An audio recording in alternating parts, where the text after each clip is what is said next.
Buongiorno e ben ritrovati con una nuova edizione del TG Flash di New Sicilia di Segui i titoli più importanti della mattina. In apertura la politica con la legge di stabilità che ha superato il vaglio del Consiglio dei Ministri con sole 2 obiezioni da parte del governo nazionale. Passiamo alla cronaca, finisce in manetta il 34enne ricercato dopo essere sfuggito alla maxi operazione Janus a Caltanissetta, che ieri ha portato all'arresto di ben 55 persone.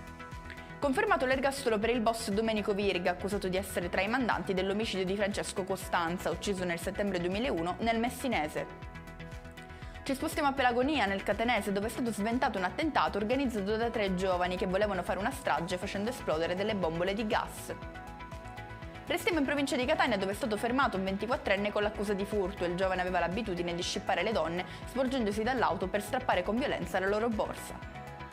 E con questo è tutto, prossimo appuntamento stasera alle 19:30. Grazie per averci seguito e buon proseguimento di giornata.